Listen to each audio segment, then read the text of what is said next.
I had already set the table when the phone buzzed. 2 plates. The good ones. White with the thin blue rim I only bring out when company matters.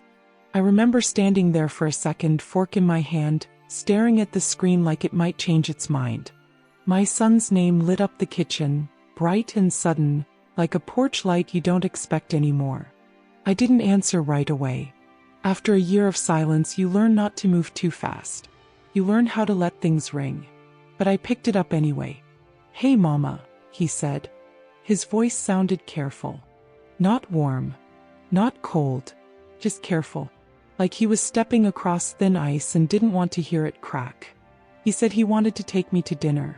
Said he missed me. Said he'd been thinking. I said okay. That's how it started. Before I go any further, I just want to thank you for sitting with me. Truly. I don't take that lightly. Some stories don't need a crowd. They need a chair pulled up close, someone willing to listen without interrupting. So thank you for being here with me wherever you are. If you feel like it, you can tell me where you're listening from. I like knowing there's a real place on the other end of this. Makes it feel less lonely. My name is Evelyn Carter. I'm 68 years old. Born and raised in a small town where everybody knows your mama before they know you. And the church bell still tells time better than any clock. I spent most of my life doing quiet work. Folding, cleaning, cooking, showing up. I was married once. Lost my husband early. Raised one boy on a teacher's salary and prayer. Some days more prayer than money. I was never loud. Never the kind of woman folks notice when she walks into a room. But I was steady. The kind you can lean on without asking. My son grew up good. That's the truth. He wasn't perfect, but he was kind. Held doors. Said thank you. Used to call me every Sunday night just to tell me about his week. Even when he moved out of state for work, he never forgot me. Or at least that's how it was for a long time. Then life happened. It always does. He met people who talked faster than he did. People with bigger plans, louder opinions. He started getting busy. Calls turned into texts. Texts turned into holidays only. And then one day, nothing at all. At first, I told myself it was just work. Young folks are busy. That's what I said to myself when weeks passed without a word. That's what I said when my birthday came and went with no call. Just a message sent late at night that felt like an obligation more than a memory. Silence doesn't arrive all at once. It sneaks in, little by little. You don't notice it until you look around and realize it's been sitting with you longer than anyone else. I never chased him. I didn't want to be that mother. The one who begs for attention. I raised him to stand on his own. I figured if he needed me, he'd call. A year went by like that. A whole year. So when he called and asked me to dinner, I didn't cry. I didn't question it. I just said okay. Calm. Polite. Like I'd been waiting without waiting. We agreed on a small restaurant downtown. Nothing fancy. The kind of place that still knows how to cook a piece of fish without drowning it in sauce. I arrived early. Old habit. Sat at a corner table where I could see the door. I wore my navy cardigan. The one with the buttons I sewed back on myself. Put on a little lipstick even though my hands shook a bit doing it. Not because I was excited. Because I wanted to look like myself. The woman who raised him. Not someone worn down by being forgotten.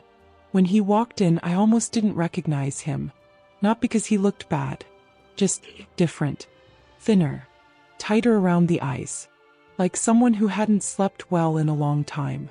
He smiled when he saw me, but it didn't reach all the way. We hugged. Quick, careful. Like strangers who share a history they don't know how to handle. Dinner started slow. He asked how I was. I said I was fine. He talked about work. I listened. That's what I've always done best. There was a moment somewhere between the bread basket and the main course when I thought maybe this was it. Maybe this was the beginning of something mending. He reached across the table once, touched my hand, said, "I should have called more." I nodded. Didn't say anything. Some apologies need space to breathe. Then everything changed. The door opened hard. Not the way folks normally come in. It banged against the wall, sharp and loud, and every head in the place turned. I remember thinking someone must be drunk, or angry, or lost. 2 men walked in. Dark jackets. Serious faces. They didn't look around. Didn't hesitate. They walked straight toward our table. I felt my son's hand pull back. One of the men said his name. Full name. Visual. Time does something strange when you know something is wrong but don't yet know how wrong. My heart didn't race. It slowed, like it was bracing itself. They asked him to stand. He didn't look at me. Not once. He stood up slow, hands shaking just enough for me to see. When they turned him around and brought out the cuffs, the sound was louder than anything else in that room. Metal clicking into place. Final. I'm forgiving. People stared. Some whispered. A waitress froze near the register, her hand still wrapped around a coffee pot. I stayed seated. I don't know why. Maybe my legs wouldn't move. Maybe some part of me knew standing wouldn't change a thing. They read him his rights. Words I'd heard on television but never thought would land in front of me like that. He finally looked at me then. Just for a second. His eyes were full of something I didn't have a name for. Fear maybe. Shame. Relief. I don't know. They led him away. And just like that, the year of silence made sense. I sat there for a while after they left. Long enough for the food to grow cold. Long enough for the room to slowly go back to normal, like nothing had happened. People always do that. They return to their meals, their conversations, their lives. The waitress came over and asked if I wanted my dinner boxed up. I said no. I paid the bill myself. Walked out into the night alone. When I got home, the house felt bigger than usual. Louder in its quiet. I took off my cardigan, hung it back where it belonged. Sat at the kitchen table and folded my hands. I didn't cry that night. Sometimes shock keeps things tidy. It wasn't until a few days later that the pieces started to come together. A knock at the door. A neighbor asking if I was okay. A call from a number I didn't recognize. A lawyer careful with his words. Respectful. He explained things slowly like I might break if he moved too fast. Charges. An investigation. Things my son had gotten mixed up in over the past year. Nothing violent. Nothing loud. Just bad choices stacked on top of each other until they finally tipped over. I listened. Asked a few questions. Thanked him for calling. After that, I sat on my porch and rocked. Morning sun on my face. Birds going about their business like the world hadn't shifted under my feet. There's a particular kind of pain that comes when you realize the distance wasn't accidental. That the silence had reasons. That the dinner wasn't about missing me. It was about something else entirely. I thought about all the times I'd almost called him but didn't. All the moments I told myself to give him space. I wondered if I should have known. Mothers are supposed to know things, aren't they? But knowing doesn't always mean stopping. Sometimes it just means caring. That night I took out a photo album. The old one with the peeling corners. Pictures of him as a boy. Missing teeth. Skin knees. His first school play. I ran my fingers over those pages slow like they might explain how we got from there to here. They didn't. The days that followed were quiet. Too quiet. No phone calls. No updates. Just waiting. Waiting is heavy work. Heavier than doing. I started cleaning more than usual. Scrubbing things that were already clean. Rearranging drawers that didn't need it. Anything to keep my hands busy so my thoughts wouldn't wander where they wanted to go. That's when Mrs. Hanley came by. She lives 2 houses down. Lost her husband years back. Knows the look of someone holding too much inside. She didn't ask questions. Just brought over a casserole and sat with me on the porch. We rocked. Didn't talk much. Sometimes that's the kindest thing. She was the first one who said it out loud. You don't have to carry this alone, Evelyn. I nodded. But I wasn't ready to put it down yet. At night, I replayed that dinner in my mind. The way he said he missed me. The way he didn't look at me when they said his name. I wondered how long he'd known it was coming. If the invitation had been his way of saying goodbye. Or asking for forgiveness without words. I still don't know. What I do know is that love doesn't disappear just because trust gets bruised. But it does change shape. I began going back to my routines. Church on Sundays. Grocery shopping on Wednesdays. Volunteering at the library on Fridays. Small things. Ordinary things. The kind that remind you the world keeps moving even when your heart wants to sit still. People asked about my son. I said he was dealing with some things. That was all. I wasn't ready to turn his life into a story for anyone else. Some nights, I sat at the table and imagined him across from me again. Not in handcuffs. Just eating, talking, being my boy. Other nights, I let the chair stay empty. Both hurt. The days after that dinner blurred together. I woke up, fed the cat, made coffee, and stared out the kitchen window at the same trees I'd watched for decades. The leaves were turning, shedding gold and brown, and it seemed like even the world knew to let go. But I couldn't. Not yet. I thought about the handcuffs more than I cared to admit. The sound of metal clicking is something that sticks in your memory. Not because it's violent, it wasn't, but because it's final. It tells you something is over. That a moment has passed and nothing can bring it back. I kept hearing it when I washed the dishes. When I hummed old hymns in the shower. Even in my sleep, like a ghost tapping on the walls of my mind. My friends at church came by one, mostly women my age. They didn't ask questions I wasn't ready to answer. They brought casseroles, pies, sometimes just a smile and a nod. That was enough. Some of them had been through worse, some had raised sons they never fully understood. We shared silence like it was a secret language. One afternoon, a young man came knocking. Didn't announce himself. Just stood on the porch and looked at me. His name was Marcus. He worked at the rec center in town, helping with after-school programs. He said he had heard about my boy and wanted to see if there was anything he could do to help. I appreciated the thought, but I told him, this isn't a storm you can stop. It's one I have to ride. So he visited. Sometimes to check the mailbox. Sometimes just to sit in the yard and look at the oak tree in the corner. Quietly, he became a witness to my days. Someone who didn't need explanations, who let the world's noise fade outside while we existed in our own little bubble of understanding. I started thinking about what it meant to rebuild. Not to repair what had broken, because some things aren't reparable. Not in the way you imagine. But to create something new in the space left behind. Something steady. Something mine.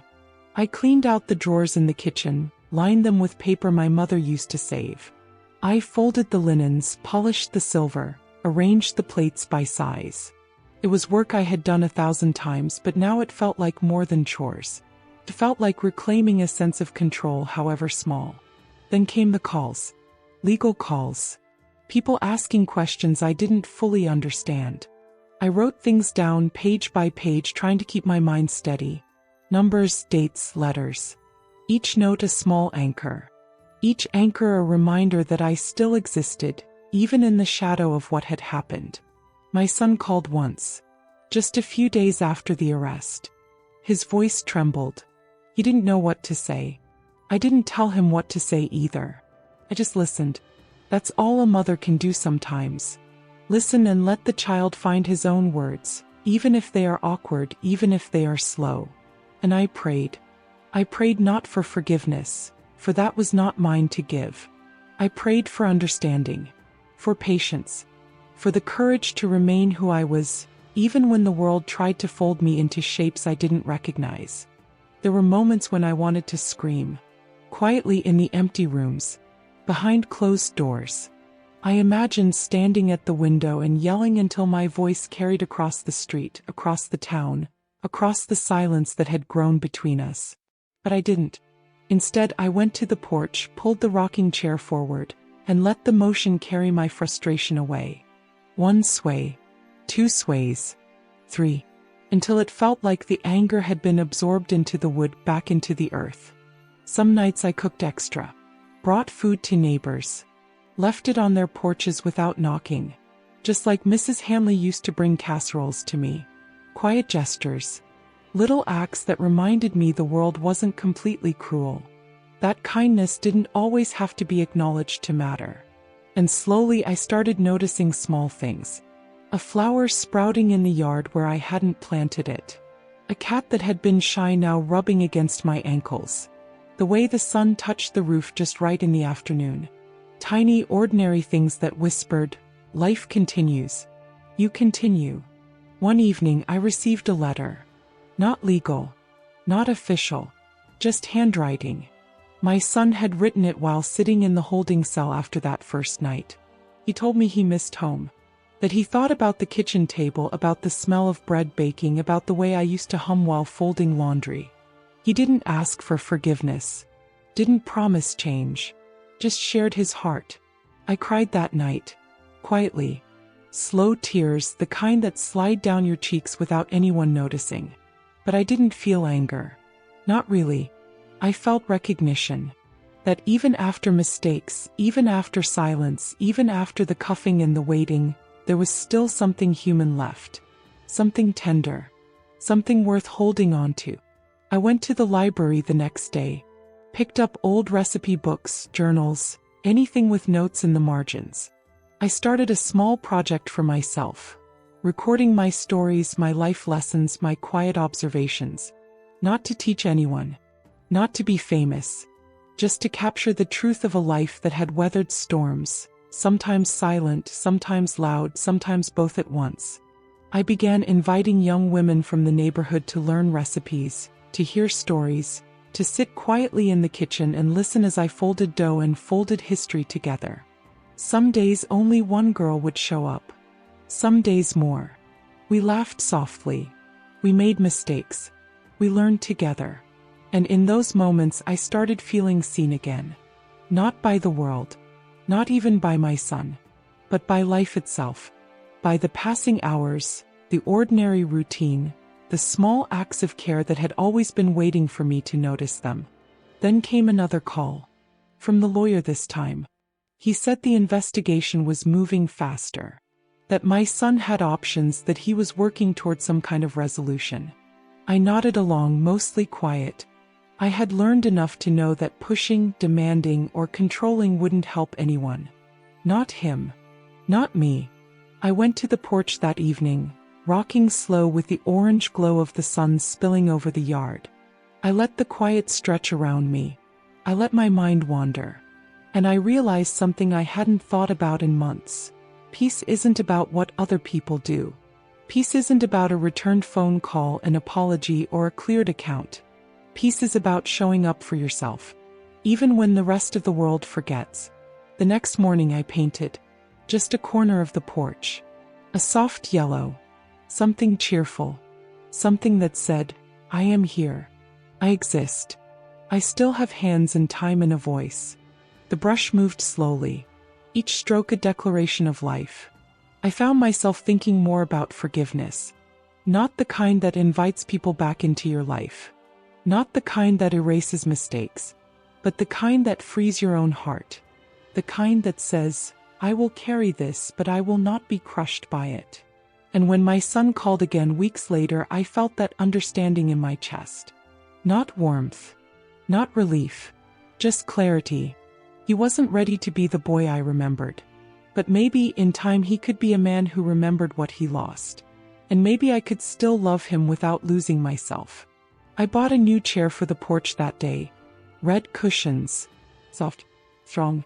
Something that fit my body, my posture, my quiet dignity. I rocked in it slowly, watching the leaves scatter, thinking about what it meant to hold on to yourself when the world tried to pull you apart. Even in handcuffs, even in silence, even after a year of absence, I learned that life isn't always about being seen by the people you love. Sometimes it's about seeing yourself clearly and letting the world catch up if it can.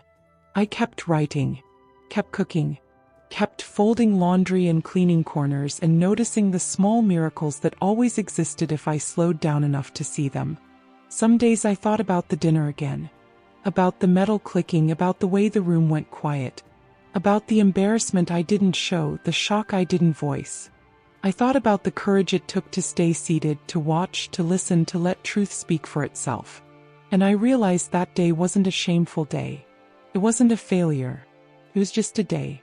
A day that demanded presence, calm, dignity. And that, more than anything, is what I carried forward. Weeks turned into months. The air grew colder, sharper, but there was a clarity to it I hadn't felt in a long time. Winter has a way of cleaning the world quietly without making noise. You notice it in the way your breath hangs in front of you, in the crunch of leaves under shoes, in the stillness of the trees. I spent a lot of time noticing small things those weeks. Small things that reminded me life kept moving even when the heart wanted to stop. I stayed busy. My mornings were for coffee and the paper. Afternoons, I walked slowly to the corner store. Evenings, I sat on the porch, rocking in my new chair. Sometimes Marcus came by, sometimes neighbors dropped in. People who didn't need explanations, who just wanted to be present. That presence was comforting in a way that words rarely could be. I started teaching more at the rec center. Cooking lessons, yes, but also quiet talks with the young women who came to learn. Not lectures. Just stories, memories, things that had built me into the woman I was.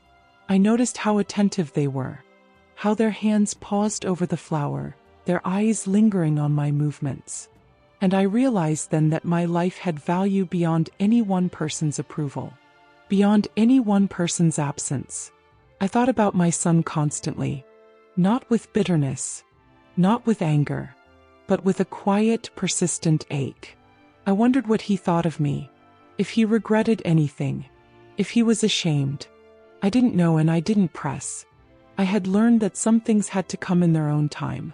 Some truths only revealed themselves slowly, and I had to be patient, like I had been all these years. One gray morning, the phone rang.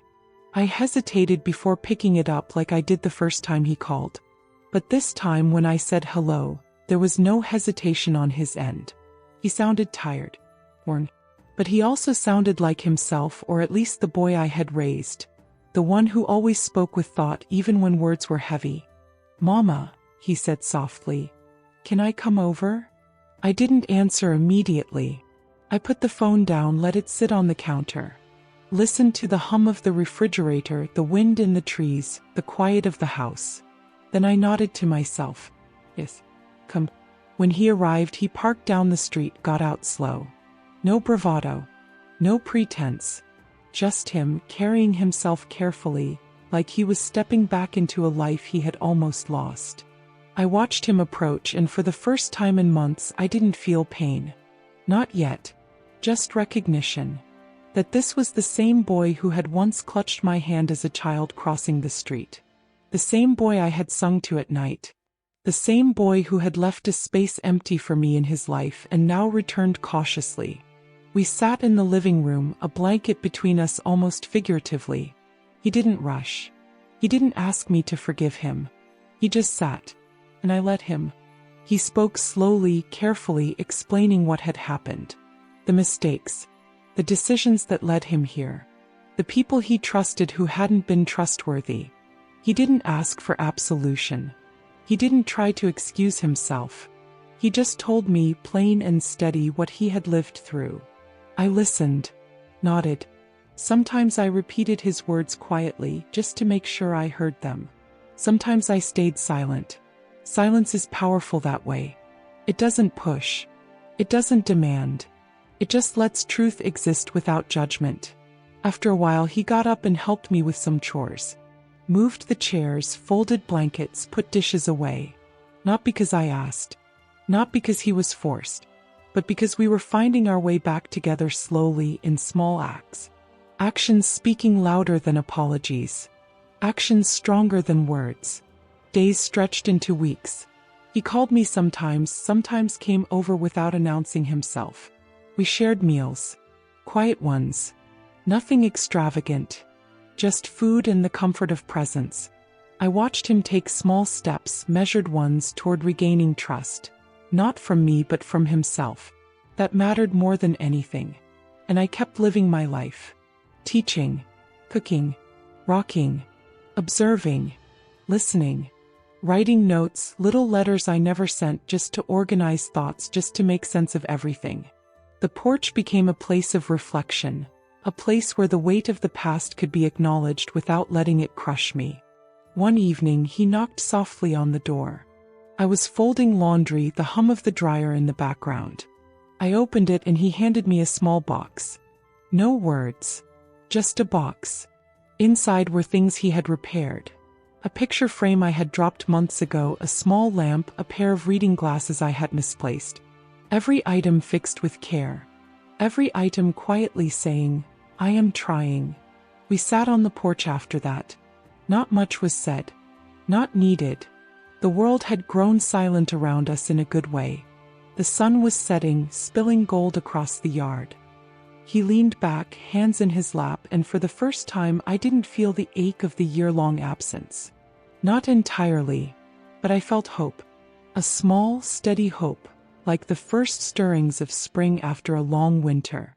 Sometimes I catch myself smiling at nothing, remembering the ordinary days, the quiet dinners, the small reconciliations. It's not a perfect healing. It's not the way I imagined it, but it is real. It is mine. I learned that peace doesn't come from other people. It comes from tending to your own heart, holding your dignity, recognizing your own worth. My son is finding his way. I am finding mine. And together, in our own time, we are learning how to sit side by side without the weight of past mistakes overwhelming us. I still teach the girls at the rec center. I still rock on the porch in the late afternoons. I still notice the small things that make life tender.